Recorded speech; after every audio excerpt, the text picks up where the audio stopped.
Hey guys, my name is Evan. I'm a music producer. I sometimes go by the artist name of EvantureTime when I do stuff where it's less soul-wrenching.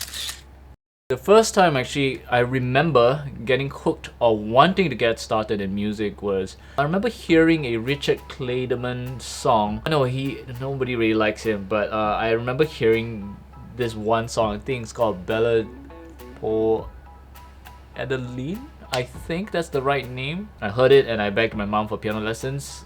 I hate the piano now, but that's how it all got started.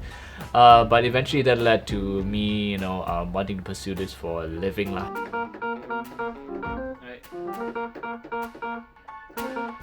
Hi, I'm Daniel Sid. I'm a singer-songwriter and producer and a premium content maker, but I'm not on OnlyFans yet. I almost died, and so I was in the hospital in the ICU for a week. I couldn't breathe, I couldn't move, I couldn't lie down, I couldn't really sleep or eat. It was a terrible, terrible time. And the one thing that really got me through it was music. Never gonna let you close to me, even though you mean the most to me. 'Cause every time I open up, it hurts. And so what happened was I went for a surgery, and there's this 1% chance that something would go wrong that everyone ignores. And I was one of those unlucky 1%. Like, I happened to be that unlucky 1%. And I thought, hey, if I can be that unlucky 1%, I can be the lucky 1% too. And you know what? I'm gonna be the 1% that makes it in the music industry. Yeah. Well, the truth is, I find Daniel Sid he was just hella funny. Not just watching his audition tapes, just generally watching his material. He's a funny man. I love memes. He loves memes. I just figured we'll get along fine, and we could just hang out and just write a song. So working on this project has been really fun because I got paired with Evan, who I've admired for a long time. I know his body of work and everything. I was like, yes, because I think this is the most like pop song I've ever written. If you know my other music, it's usually a little bit more about pain, it's a little bit more about problems. This is the first song I'm putting out that's really catchy, poppy, at the same time meaningful. I mean, when the music video comes out, you guys will realize what it's really about. But working with Evan's been great because I think he knows how to kind of bring my ideas to life because he's so much more experienced. And when I say, I want a bit more of a wom, he understands what I mean. Because I think we found like a lot of common ground in terms of the music we listen to, the music we admire, and the music we are trying to make. And so when we hit our references and we were trying to create a new sound for this song, we managed to find a very good workflow, and even ideas that we thought might not work, we actually managed to make them work. And I feel like the song wouldn't be the same if it was just me working on it, because Evan has brought so much to it.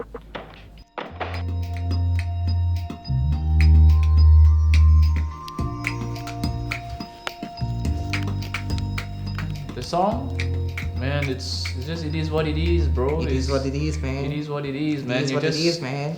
We just sit there and then it appears to us. No, we are artists. We feel the space of the room, and then Also following the golden ratio.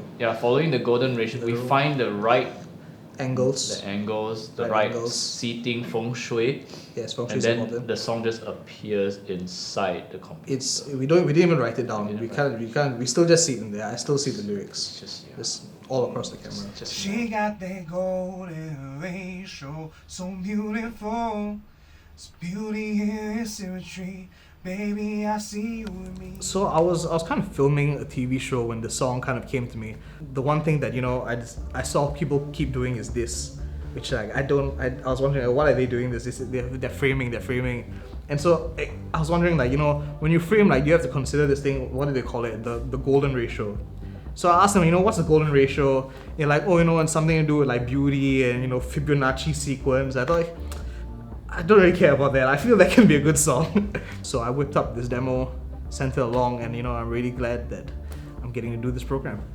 I'm a kind of guy who loves to manipulate texture and sound. I do think that at this era, during this period of time where during this sound palette where certain things and certain sounds are sound tendencies are cool, it's very important for us to kind of have a good knowledge of both harmonic choices and sound texture choices. There are a lot of found sounds that we have, it's just that we're not aware that they are around us, and they actually uniquely identify our country as this certain palette, this palette of soundscapes that we have. So in this own sense, to create or incorporate something that's literally a Singapore sound in there, and maybe hopefully along the way we'll figure out what is S pop, Singapore pop. Yeah.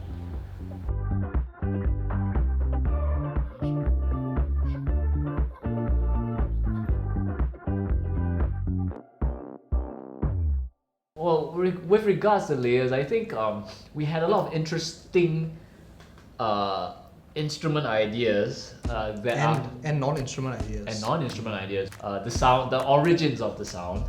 Call it beats. I'll give you guys infer what it is, stuff like that, and a lot of instrumentation ideas that were inferred from, I guess, different genres to create that feeling. We had a mix of some electro dance music known as rock and roll, EDM. Yeah. We also had some bells in, and I took inspiration from cheese. There's a free plugin, cheese. Yeah. That was one of the sounds I put in there. Put in cheese. So, and I'm lactose intolerant, so I couldn't be in the room when he's using the plugin. Yeah. So we did work very safely. Yeah, very safe. And when I was using the cheese plugins to avoid contamination, I did wear a mask. Because I didn't need to sing at that point. Yeah. So I wore a mask during that. Yeah. Very important. I think we take safety very, very seriously. Very serious. Like, this is not even plugged in, but I'm still wearing the safety goggles. He wears glasses, so it's fine. Yeah.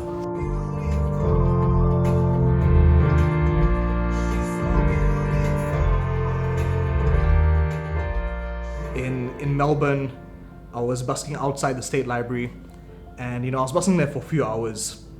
It started getting dark. I tore down my equipment, and this old lady came up to me and she showed me a drawing that she'd made, which was just me standing there busking in one of these Hawaiian shirts.